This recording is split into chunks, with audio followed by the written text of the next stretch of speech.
Hello students, welcome to CR International School online classes.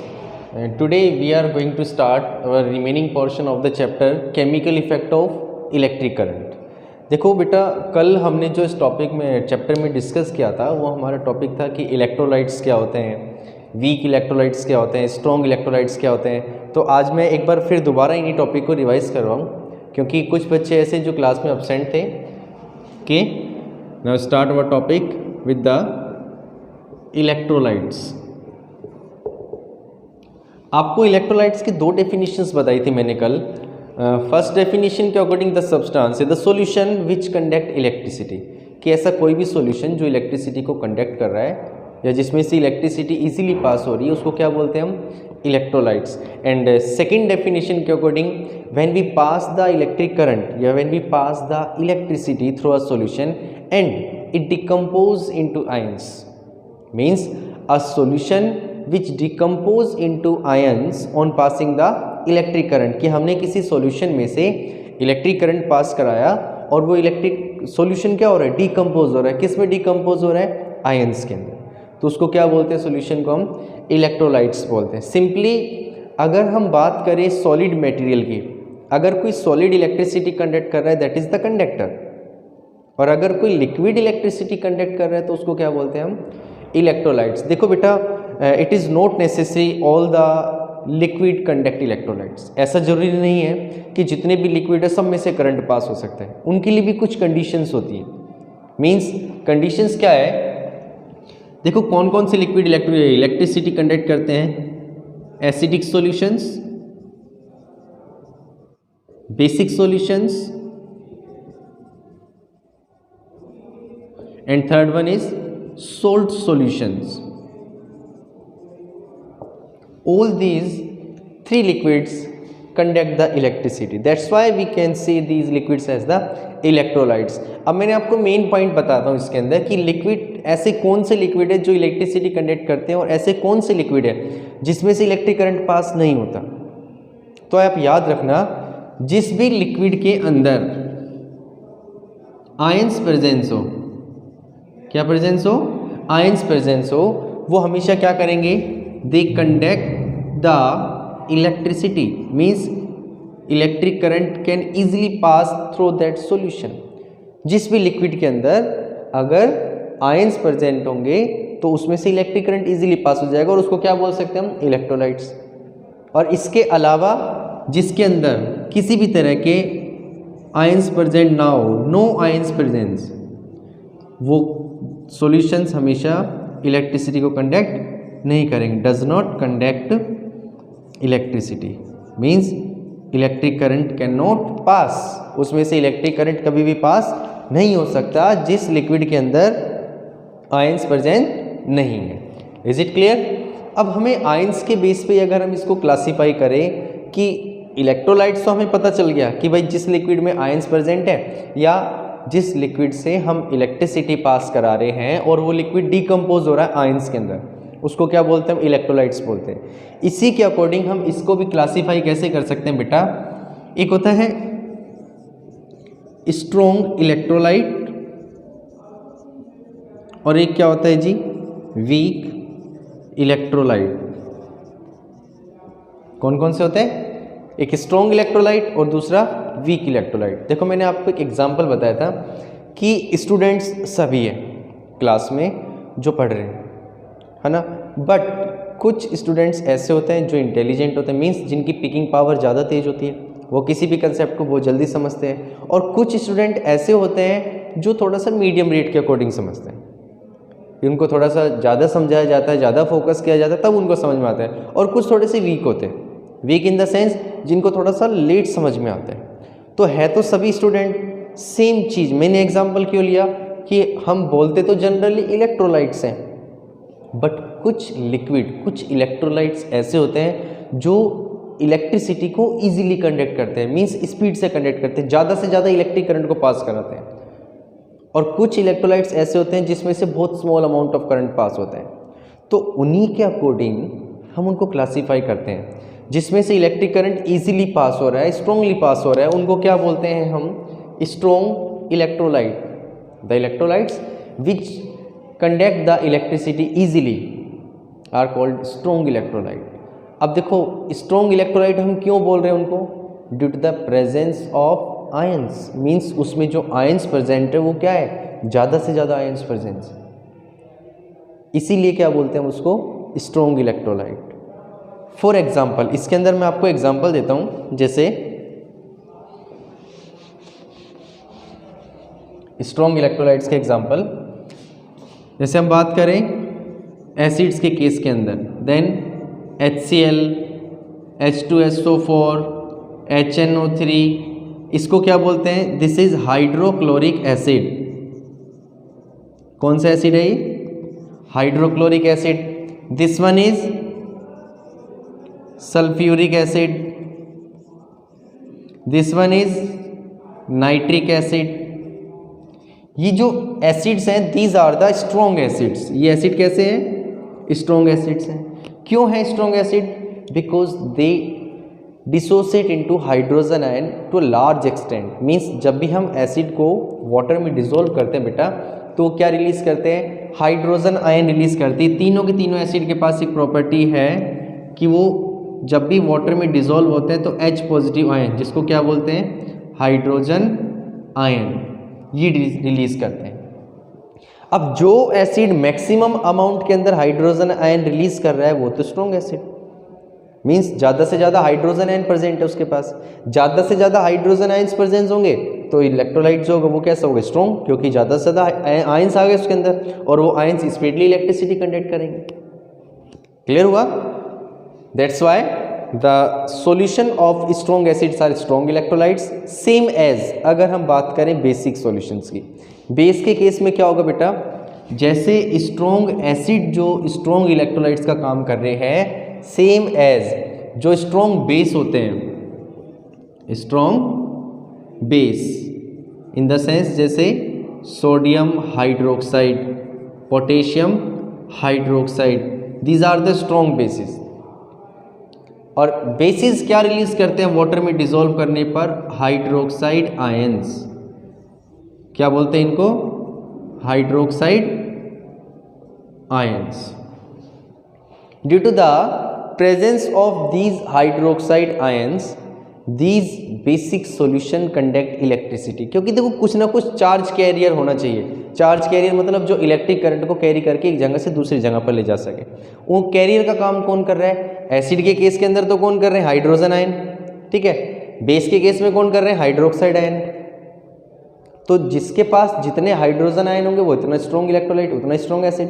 जिसके पास जितने hydroxide ion होंगे, कब, जब उसको वाटर में डिसॉल्व कर रहे हैं, वो भी क्या बनेगा, उतना स्ट्रॉन्ग इलेक्ट्रोलाइट बनेगा और वो स्ट्रॉन्ग बेस होगा। दोनों कंसेप्ट समझ में आ गए। तीसरा केस अगर हम लेते हैं इसके अंदर सोल्ट सॉल्यूशन का, किसका, सोल्ट सॉल्यूशन का अगर हम इसमें केस लेते हैं तो सोल्ट सॉल्यूशन भी क्या करते हैं बेटा, इलेक्ट्रिसिटी को कंडक्ट करते हैं। Means you can also say that the salt solution is also electrolyte. Salt solutions, जितने भी सॉल्ट सॉल्यूशन होते हैं these are also electrolytes. For example NaCl, जिसको क्या बोलते हैं हम, सोडियम क्लोराइड, अमोनियम क्लोराइड, ठीक है जी, पोटेशियम क्लोराइड, कैल्शियम क्लोराइड, ये सभी के सभी सोल्ट की कैटेगरी के अंदर आते हैं। सोल्ट के अंदर एक कैटायन मिलता है और एक एनायन मिलता है हमें। कैटायन और एनायन से मिलके क्या बनते हैं, सोल्ट बनते हैं। तो एक तरह से दोनों आयंस आ गए। जो भी पॉजिटिव चार्ज होता है उसको क्या बोलते हैं हम, कैटायन, और जिस पर नेगेटिव चार्ज होता है उसको क्या बोलते हैं हम, एनायंस। ये मैं आपको इसलिए हिंट दे रहा हूँ क्योंकि हम लास्ट क्लास में डिस्कस कर चुके हैं। क्लियर हुआ बेटा। तो जितने भी एसिडिक सॉल्यूशंस हैं, बेसिक सॉल्यूशन है और सोल्ट सॉल्यूशन है, वो हमेशा क्या करते हैं, इलेक्ट्रिसिटी को कंडक्ट करते हैं। आपके पास इन सभी टॉपिक में से एक चीज़ कॉमन आई होगी। वो कॉमन चीज़ क्या आई है कि जितने भी इलेक्ट्रोलाइट हम यूज़ कर रहे हैं उनके पास क्या प्रेजेंट होने चाहिए, आयंस प्रेजेंट होने चाहिए। This is the main point. अगर आयंस हैं तो इलेक्ट्रिसिटी कंडक्ट होगी किसी भी सॉल्यूशन के अंदर। अगर ये आयंस नहीं है तो हम कौन सा वर्ड यूज़ कर देंगे इनकी जगह पर, नॉन इलेक्ट्रोलाइट। तो क्या वर्ड यूज करेंगे हम इसके लिए? Non electrolyte. If a solution does not have any ions then it is known as non electrolyte. Is it clear? अब देखो, अब ये हमने बात की थी सारे इलेक्ट्रोलाइट्स की, और अब हम बात करते हैं बेटा नॉन इलेक्ट्रोलाइट्स की। नॉन इलेक्ट्रोलाइट्स क्या होते हैं, हम किसको नॉन इलेक्ट्रोलाइट्स बोलते हैं? देखिए,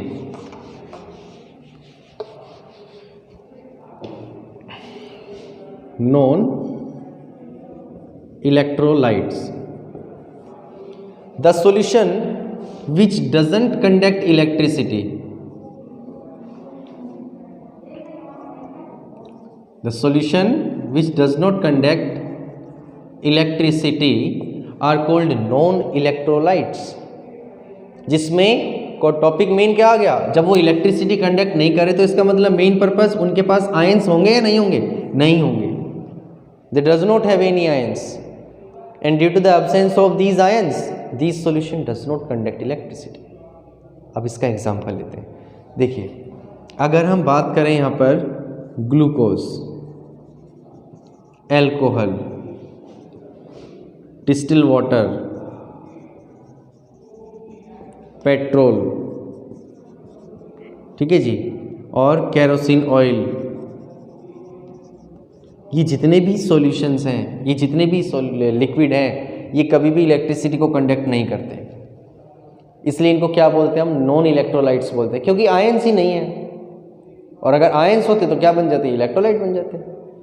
इसका मैं अगर एक एग्जांपल है ग्लूकोज का, कि हम एक कंटेनर के अंदर ग्लूकोज डालते हैं, ठीक है जी, हमने एक वायर डाली, उस वायर को किससे कनेक्ट किया? यहाँ पर एक बैटरी से कनेक्ट किया, और यहाँ पर हमने क्या लगा दिया? एक बल्ब लगा दिया, और एक वायर का थ्रू इसके थ्रू कनेक्ट किया, तो क्या बल्ब ग्लो होगा? नो, क्योंकि क्या है हमारे पास? दिस इज द ग्लूकोज, और ग्लूकोज जो है it is the non electrolyte, और अगर ये नॉन इलेक्ट्रोलाइट होता है इसका मतलब क्या होगा? बल्ब ग्लो नहीं करेगा। क्लियर हुआ? क्योंकि कोई आयन सी प्रेजेंस नहीं है। सेम एज अगर हम इसमें एल्कोहल ले लें तो भी बल्ब ग्लो नहीं करेगा, डिस्टिल वाटर ले लें तो भी बल्ब ग्लो नहीं करेगा, petrol, kerosene oil, diesel, whatever, these are the covalent compounds. और जितने भी कोवलेंट कंपाउंड्स होते हैं वो कभी भी आयंस कंटेन नहीं करते, और अगर उनके पास आयंस नहीं है that does not conduct electricity, इसीलिए इनको बोलते हैं हम नॉन इलेक्ट्रोलाइट। अब यहीं से क्वेश्चन बनता है कि हमने डिस्टिल वाटर को एज अ सॉल्यूशन लिया और उसके अंदर हमने सेटअप लगाया, बल्ब लगाया, क्या ऑब्जर्व किया कि बल्ब ग्लो ही नहीं हो रहा, because it is non electrolyte. जैसे ही हम इस डिस्टिल वाटर के अंदर क्या ऐड करते हैं? सोल्ट ऐड करते हैं। क्या ऐड करते हैं? सोल्ट, मतलब सोडियम क्लोराइड इसके अंदर ऐड करते हैं। सोडियम क्लोराइड ऐड करते के साथ ही क्या आ जाएगा? बल्ब ग्लो कर जाएगा। क्यों? क्योंकि सोडियम क्लोराइड जैसे ही डिस्टिल वाटर में डिसॉल्व हुआ, इसने क्या बना दिया यहाँ पर? सोडियम आयन और क्लोराइड आयन। और ये सोडियम आयन और क्लोराइड आयन क्या आ गए? These are just like the salt, ये आयंस का काम कर रहे हैं, और ये आयंस ही क्या करेंगे? अब इलेक्ट्रिक करंट को कैरी करके यहाँ से यहाँ तक छोड़ेंगे और बल्ब ग्लो करना शुरू हो जाएगा। इसलिए इनको क्या बोलते हैं हम? इलेक्ट्रोलाइट्स। अब देखो इस पे क्वेश्चन आता है कि why rain water conduct electricity whereas distil water does not conduct electricity. कि रेन वाटर जो है वो तो इलेक्ट्रिसिटी कंडक्ट कर रहा है, डिस्टिल वाटर इलेक्ट्रिसिटी कंडक्ट नहीं कर रहा। रीज़न एक सिंपल सा रीज़न, क्योंकि देखो बेटा डिस्टिल वाटर में जैसे मैंने अभी आपको बताया कि किसी तरह का कोई आयंस उसमें प्रेजेंट नहीं है, बट जब रेन वाटर एटमॉस्फेयर के थ्रू जब अर्थ सरफेस तक पहुंचता है तो जो एटमॉस्फेयर में डिफरेंट डिफरेंट गैसेस प्रेजेंट है, these are dissolved in rain water. वो रेन वाटर के साथ क्या होती है? मिक्स होती है। Carbon dioxide, sulphur dioxide, nitrogen dioxide, ये गैसेस जो है मिक्स होती है वाटर के अंदर, और जैसी गैसेस वाटर में मिक्स होती है वो क्या बनाती है? एसिड बनाती है। जैसे अगर हम बात करें कार्बन डाइऑक्साइड की, it form the carbonic acid. क्या बनाएगी? Carbonic acid. कार्बोनिक एसिड का फॉर्मूला क्या होता है? H2CO3, this is the carbonic acid. Clear हुआ? देखिए इधर,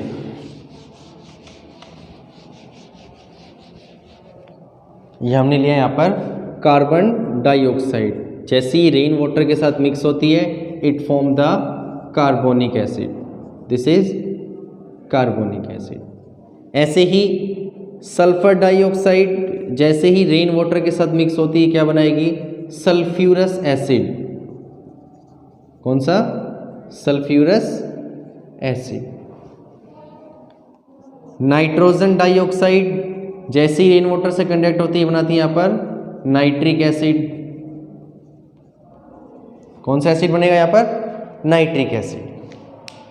और जब ये एसिड रेन वाटर के साथ अर्थ सरफेस पर पहुंचता है तो उसको क्या बोलते हैं हम? एसिड रेन बोलते हैं। तो एक तरह से जैसे ये एसिड बना तो आपका माइंड कहाँ जाना चाहिए कि एसिडिक सॉल्यूशन क्या रिलीज करते हैं? Hydrogen ion. तो इसका मतलब रेन वाटर के अंदर क्या आ गए? हाइड्रोजन आयन आ गए। और भी सोल्ट पार्टिकल्स ऐड हो जाते हैं रेन वाटर के अंदर। तो वो आयंस जब रेन वाटर के अंदर प्रेजेंस है तो रेन वाटर क्या बन गया हमारे पास? इलेक्ट्रोलाइट। वो किसका काम कर रहा है? एक इलेक्ट्रोलाइट का काम कर रहा है। जबकि जो हमारा डिस्टिल वाटर है it is behave like a non electrolyte. That's why distil water does not conduct electricity whereas rain water conduct electricity. यहाँ तक क्लियर बेटा? देखिए इसके बाद जो हमारा टॉपिक था इलेक्ट्रोलाइट्स और दूसरा डेफिनेशन की, जैसे इलेक्ट्रोड्स क्या होते हैं, नॉन इलेक्ट्रोड्स क्या होते हैं, ये हम नेक्स्ट क्लास के अंदर करेंगे। आपको यहाँ तक का कंप्लीट रिवीजन करना है और यहाँ तक के ही मैं आपको आज नोट्स प्रोवाइड करूँगा। क्लियर हुआ? सो थैंक यू बेटा, God bless you, stay home, stay safe.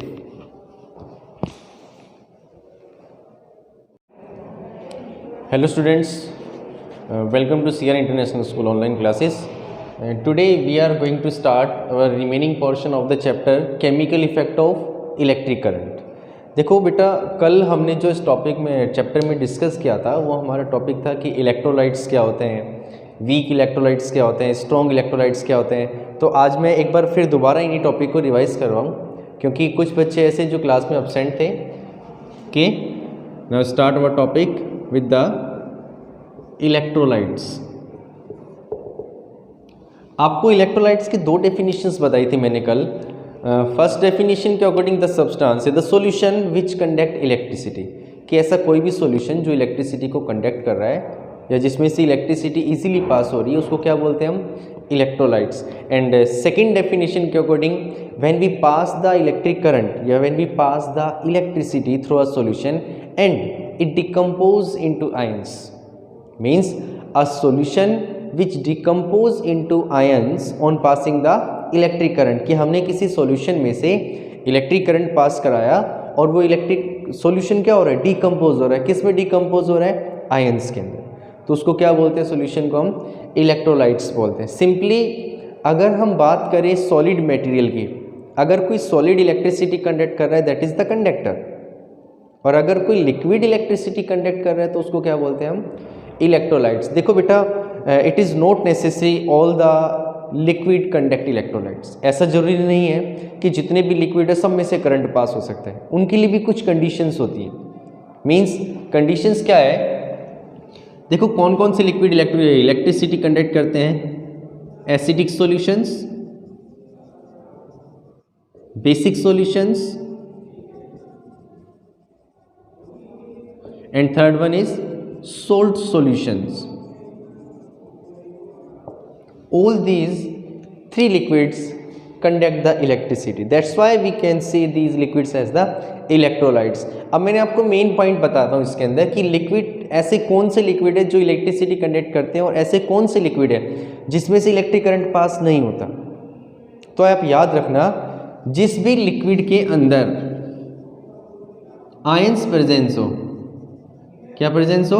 Ions presence हो, वो हमेशा क्या करेंगे? They conduct the electricity, means electric current can easily pass through that solution.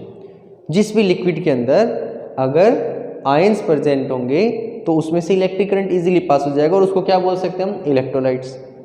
और इसके अलावा जिसके अंदर किसी भी तरह के आयंस प्रेजेंट ना हो, नो आयंस प्रेजेंस, वो सॉल्यूशंस हमेशा इलेक्ट्रिसिटी को कंडक्ट नहीं करेंगे। Does not conduct electricity means electric current can not pass, उसमें से इलेक्ट्रिक करंट कभी भी पास नहीं हो सकता जिस लिक्विड के अंदर आयंस प्रेजेंट नहीं है। Is it clear? अब हमें आयंस के बेस पे अगर हम इसको क्लासीफाई करें कि इलेक्ट्रोलाइट्स, तो हमें पता चल गया कि भाई जिस लिक्विड में आयंस प्रेजेंट है या जिस लिक्विड से हम इलेक्ट्रिसिटी पास करा रहे हैं और वो लिक्विड डिकम्पोज हो रहा है आयंस के अंदर, उसको क्या बोलते हैं? हम इलेक्ट्रोलाइट्स बोलते हैं। इसी के अकॉर्डिंग हम इसको भी क्लासीफाई कैसे कर सकते हैं बेटा? एक होता है स्ट्रॉन्ग इलेक्ट्रोलाइट और एक क्या होता है जी? Weak electrolyte. कौन कौन से होते हैं? एक स्ट्रॉन्ग इलेक्ट्रोलाइट और दूसरा वीक इलेक्ट्रोलाइट। देखो मैंने आपको एक एग्जांपल बताया था कि स्टूडेंट्स सभी हैं क्लास में जो पढ़ रहे हैं, है ना, बट कुछ स्टूडेंट्स ऐसे होते हैं जो इंटेलिजेंट होते हैं, मीन्स जिनकी पिकिंग पावर ज़्यादा तेज होती है, वो किसी भी कंसेप्ट को बहुत जल्दी समझते हैं। और कुछ स्टूडेंट ऐसे होते हैं जो थोड़ा सा मीडियम रेट के अकॉर्डिंग समझते हैं, उनको थोड़ा सा ज़्यादा समझाया जाता है, ज़्यादा फोकस किया जाता है, तब उनको समझ में आता है। और कुछ थोड़े से वीक होते हैं, वीक इन द सेंस जिनको थोड़ा सा लेट समझ में आता है। तो है तो सभी स्टूडेंट सेम चीज़। मैंने एग्जांपल क्यों लिया कि हम बोलते तो जनरली इलेक्ट्रोलाइट्स हैं, बट कुछ लिक्विड, कुछ इलेक्ट्रोलाइट्स ऐसे होते हैं जो इलेक्ट्रिसिटी को इजीली कंडक्ट करते हैं, मींस स्पीड से कंडक्ट करते हैं, ज़्यादा से ज़्यादा इलेक्ट्रिक करंट को पास कराते हैं। और कुछ इलेक्ट्रोलाइट्स ऐसे होते हैं जिसमें से बहुत small amount of current pass होता है। तो उन्हीं के अकॉर्डिंग हम उनको क्लासीफाई करते हैं। जिसमें से इलेक्ट्रिक करंट इजीली पास हो रहा है, स्ट्रॉन्गली पास हो रहा है, उनको क्या बोलते हैं हम? Strong electrolyte. The electrolytes which conduct the electricity easily are called strong electrolyte. अब देखो स्ट्रॉन्ग इलेक्ट्रोलाइट हम क्यों बोल रहे हैं उनको? Due to the presence of ions, means उसमें जो आयंस प्रेजेंट है वो क्या है? ज़्यादा से ज़्यादा आयंस प्रेजेंस, इसीलिए क्या बोलते हैं उसको? Strong electrolyte. फॉर एग्जाम्पल, इसके अंदर मैं आपको एग्जाम्पल देता हूँ, जैसे स्ट्रॉन्ग इलेक्ट्रोलाइट्स के एग्जाम्पल, जैसे हम बात करें एसिड्स के केस के अंदर, देन HCl, H2SO4, HNO3, इसको क्या बोलते हैं? This is hydrochloric acid. कौन सा एसिड है ये? Hydrochloric acid. This one is sulphuric acid, this one is nitric acid. ये जो एसिड्स हैं these are the strong acids. ये एसिड कैसे हैं?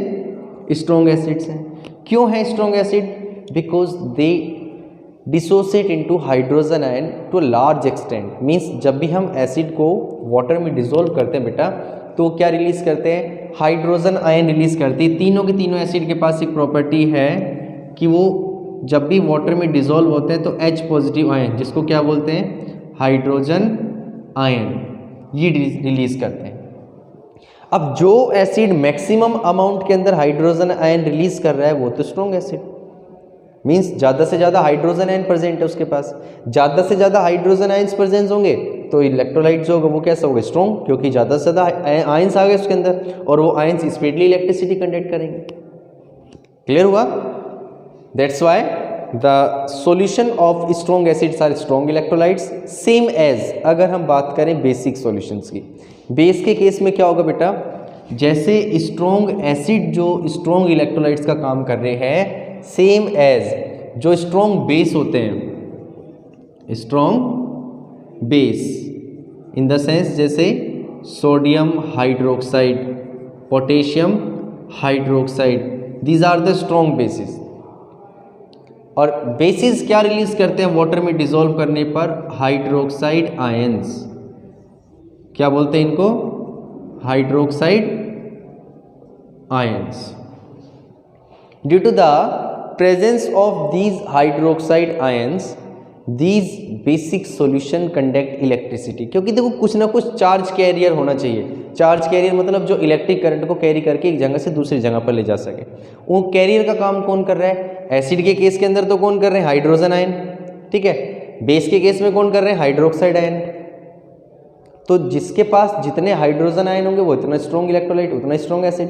जिसके पास जितने हाइड्रोक्साइड आयन होंगे, कब? जब उसको वाटर में डिसॉल्व कर रहे हैं, वो भी क्या बनेगा? उतना स्ट्रॉन्ग इलेक्ट्रोलाइट बनेगा और वो स्ट्रॉन्ग बेस होगा।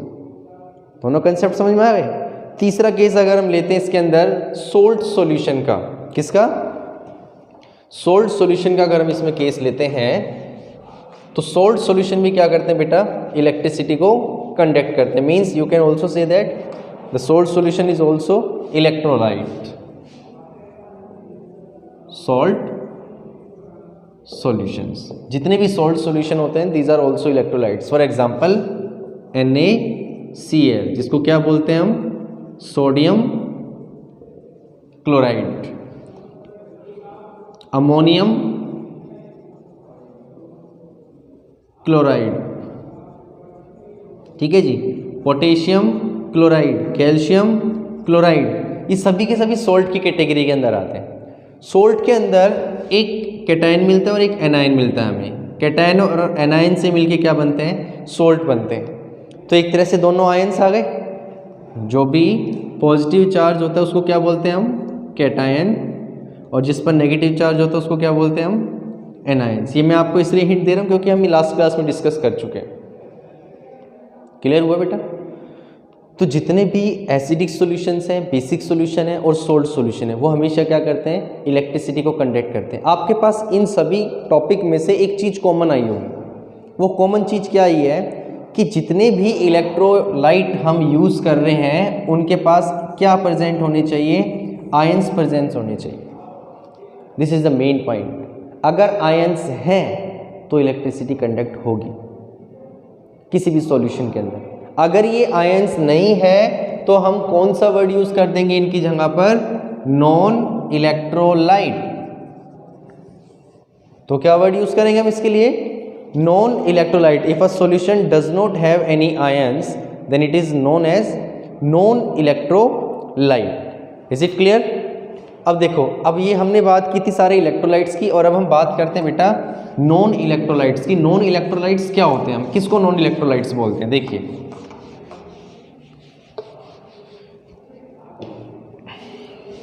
नॉन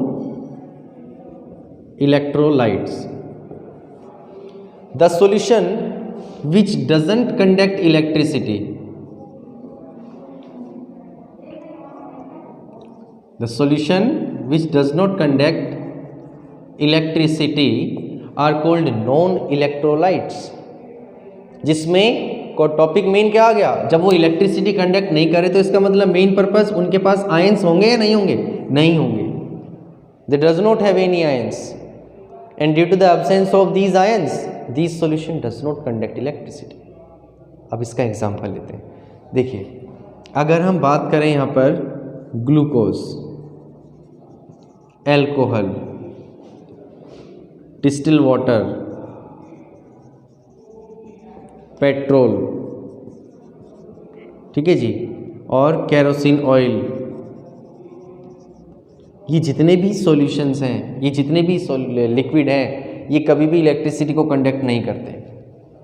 इसलिए इनको क्या बोलते हैं हम, नॉन इलेक्ट्रोलाइट्स बोलते हैं, क्योंकि आयंस ही नहीं है। और अगर आयंस होते तो क्या बन जाते, इलेक्ट्रोलाइट बन जाते। इसका अगर एक एग्जांपल है ग्लूकोज का, कि हम एक कंटेनर के अंदर ग्लूकोज डालते हैं, ठीक है जी, हमने एक वायर डाली, उस वायर को किससे कनेक्ट किया, यहाँ पर एक बैटरी से कनेक्ट किया, और यहाँ पर हमने क्या लगा दिया, एक बल्ब लगा दिया, और एक वायर का थ्रू इसके थ्रू कनेक्ट किया। तो क्या बल्ब ग्लो होगा? नो, क्योंकि क्या है हमारे पास, दिस इज द ग्लूकोज, और ग्लूकोज जो है it is the non electrolyte. और अगर ये नॉन इलेक्ट्रोलाइट होता है इसका मतलब क्या होगा, बल्ब ग्लो नहीं करेगा। क्लियर हुआ? क्योंकि कोई आयन सी प्रेजेंस नहीं है। सेम एज अगर हम इसमें एल्कोहल ले लें तो भी बल्ब ग्लो नहीं करेगा, डिस्टिल वाटर ले लें तो भी बल्ब ग्लो नहीं करेगा, petrol, kerosene oil, diesel, whatever, these are the covalent compounds. और जितने भी कोवलेंट कंपाउंड्स होते हैं वो कभी भी आयंस कंटेन नहीं करते, और अगर उनके पास आयंस नहीं है डज नॉट कंडक्ट इलेक्ट्रिसिटी, इसीलिए इनको बोलते हैं हम नॉन इलेक्ट्रोलाइट। अब यहीं से क्वेश्चन बनता है कि हमने डिस्टिल वाटर को एज अ सॉल्यूशन लिया और उसके अंदर हमने सेटअप लगाया, बल्ब लगाया, क्या ऑब्जर्व किया कि बल्ब ग्लो ही नहीं हो रहा, because it is non electrolyte. जैसे ही हम इस डिस्टिल वाटर के अंदर क्या ऐड करते हैं, सोल्ट ऐड करते हैं, क्या ऐड करते हैं, सोल्ट, मतलब सोडियम क्लोराइड इसके अंदर ऐड करते हैं। सोडियम क्लोराइड ऐड करते के साथ ही क्या आ जाएगा, बल्ब ग्लो कर जाएगा। क्यों? क्योंकि सोडियम क्लोराइड जैसे ही डिस्टिल वाटर में डिसॉल्व हुआ, इसने क्या बना दिया यहाँ पर, सोडियम आयन और क्लोराइड आयन, और ये सोडियम आयन और क्लोराइड आयन क्या गए, these are just like the salt, ये आयंस का काम कर रहे हैं और ये आयंस ही क्या करेंगे, अब इलेक्ट्रिक करंट को कैरी करके यहाँ से यहाँ तक छोड़ेंगे और बल्ब ग्लो करना शुरू हो जाए, इसलिए इनको क्या बोलते हैं हम, इलेक्ट्रोलाइट्स। अब देखो इस पे क्वेश्चन आता है कि why rain water conduct electricity whereas distil water does not conduct electricity, कि रेन वाटर जो है वो तो इलेक्ट्रिसिटी कंडक्ट कर रहा है, डिस्टिल वाटर इलेक्ट्रिसिटी कंडक्ट नहीं कर रहा। रीज़न एक सिंपल सा रीज़न, क्योंकि देखो बेटा डिस्टिल वाटर में जैसे मैंने अभी आपको बताया कि किसी तरह का कोई आयंस उसमें प्रेजेंट नहीं है, बट जब रेन वाटर एटमॉस्फेयर के थ्रू जब अर्थ सरफेस तक पहुंचता है तो जो एटमॉस्फेयर में डिफरेंट डिफरेंट गैसेस प्रेजेंट है, these are dissolved in rain water, वो रेन वाटर के साथ क्या होती है, मिक्स होती है। Carbon dioxide, sulphur dioxide, nitrogen dioxide, ये गैसेस जो है मिक्स होती है वाटर के अंदर, और जैसी गैसेस वाटर में मिक्स होती है वो क्या बनाती है, एसिड बनाती है। जैसे अगर हम बात करें कार्बन डाइऑक्साइड की, it form the carbonic acid, क्या बनाएगी, कार्बोनिक एसिड। कार्बोनिक एसिड का फॉर्मूला क्या होता है, H2CO3, this is the carbonic acid. Clear हुआ, देखिए इधर